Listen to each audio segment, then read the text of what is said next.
Salam Bapak Ibu peserta e-learning penilaian prestasi kerja PNS Jabatan Fungsional Guru. Pada kesempatan ini saya akan menyampaikan materi bagaimana cara mencari nilai capaian SKP pada penilaian SKP. Yang tampil pada layar ini merupakan tabel atau kolom, yaitu kolom penilaian SKP.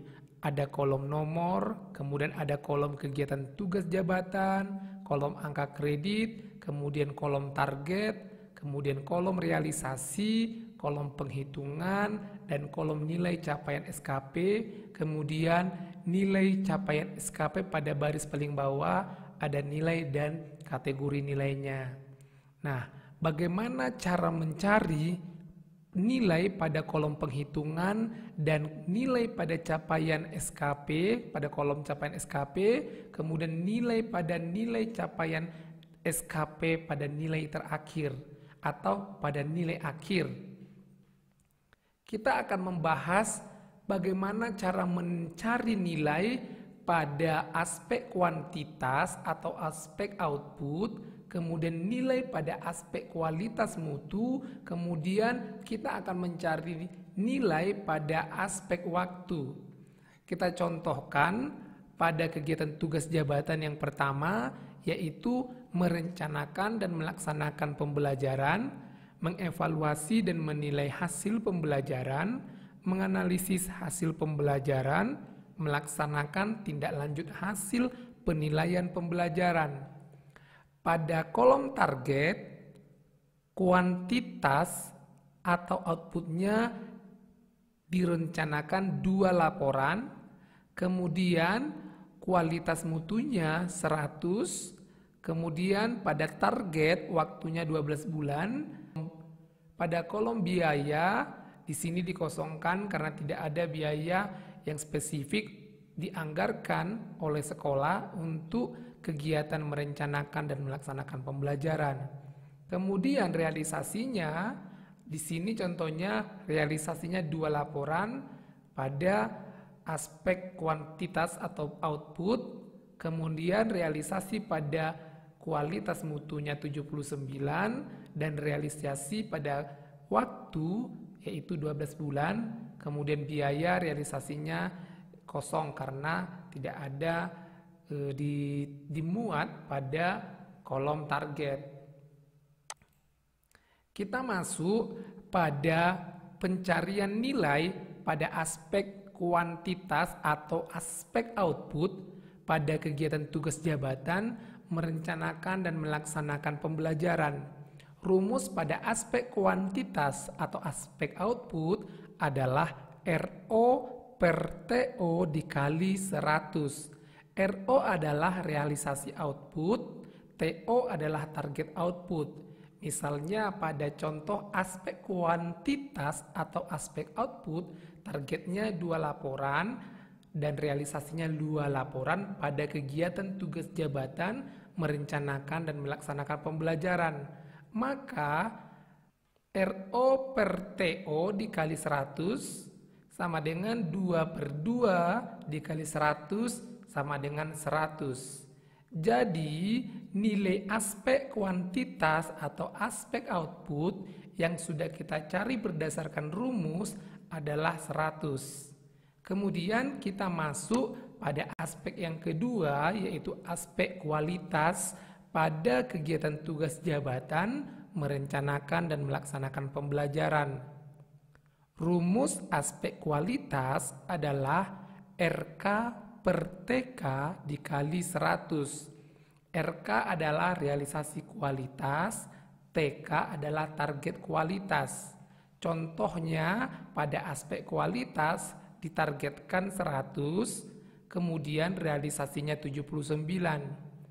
Maka RK per TK dikali 100 sama dengan 79 per 100 dikali 100 sama dengan 79. Jadi nilai aspek kualitas yang sudah kita cari berdasarkan rumus yang ditentukan nilainya adalah 79.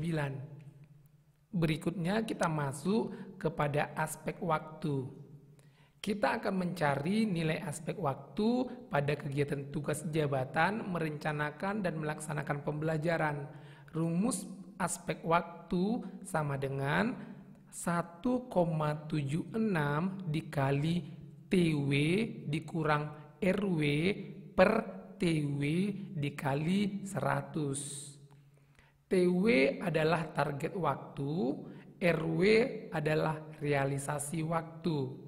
Pada contoh ini, pada aspek waktu targetnya adalah 12 bulan, realisasinya 12 bulan. Rumusnya 1,76 dikali TW dikurang RW per TW dikali 100. Sama dengan 1,76 dikali 12 dikurang 12 per 12 dikali 100. 12 ini berasal dari target waktunya yang ditargetkan 12 bulan, kemudian dikurang RW yang 12 ini adalah realisasi waktunya, kemudian per TW, target waktu yang ditentukan. Hasilnya setelah dihitung berdasarkan rumus tersebut adalah 76. Jadi nilai pada aspek waktu pada kegiatan tugas jabatan, merencanakan dan melaksanakan pembelajaran setelah dicari berdasarkan rumus tersebut nilainya adalah 76. Kemudian kolom penghitungan diisi dengan cara menjumlahkan aspek kuantitas, nilai pada aspek kualitas, kemudian pada aspek waktu yang sudah kita cari sebelumnya. Pada aspek kuantitas tadi kita mencari nilainya dan hasilnya adalah 100. Pada aspek kualitas nilai hasilnya adalah 79. Kemudian pada aspek waktu nilainya adalah 76. 100 ditambah 79 ditambah 76 sama dengan 255. Angka 255 ini dituliskan pada kolom penghitungan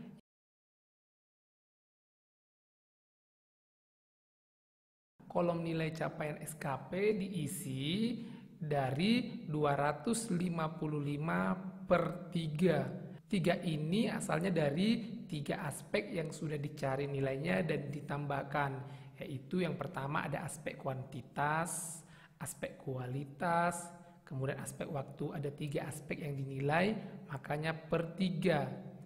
Maka nilai capaian SKP pada baris pertama yaitu merencanakan dan melaksanakan pembelajaran adalah 255 per 3. Hasilnya sama dengan 85. Nilai 85 inilah yang dimuat pada nilai capaian SKP. Di setiap butir kegiatan, cara pencarian atau penghitungan nilai pada kolom penghitungan dan kolom capaian nilai SKP caranya sama.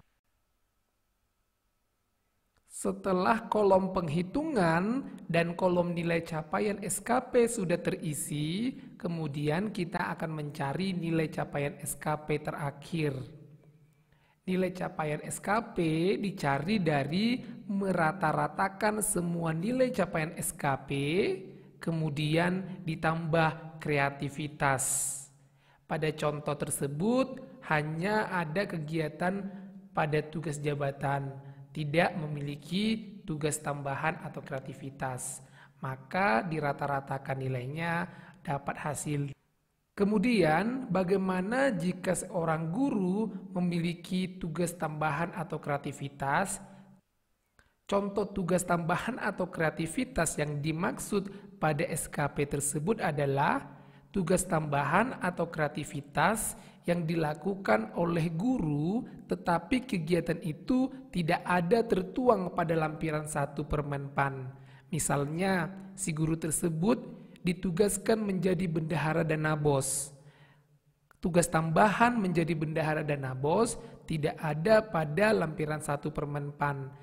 Karena tugas tersebut bukanlah merupakan rincian tugas guru, maka nilai kreativitas dan tugas tambahannya 1. angka 1 tersebut dituliskan pada kolom nilai capaian SKP. Tetapi pada kolom penghitungan dan kolom target, kemudian kolom realisasi dikosongkan. Kemudian 85 ditambah 1 yaitu nilai tugas tambahan dan kreativitas, maka nilainya 86. Jika si guru tersebut memiliki tugas tambahan atau kreativitas seperti yang kita contohkan, yaitu ditugasi menjadi bendahara dana BOS. Demikianlah Bapak Ibu yang bisa saya terangkan mengenai cara pencarian nilai capaian SKP pada penilaian SKP. Terima kasih.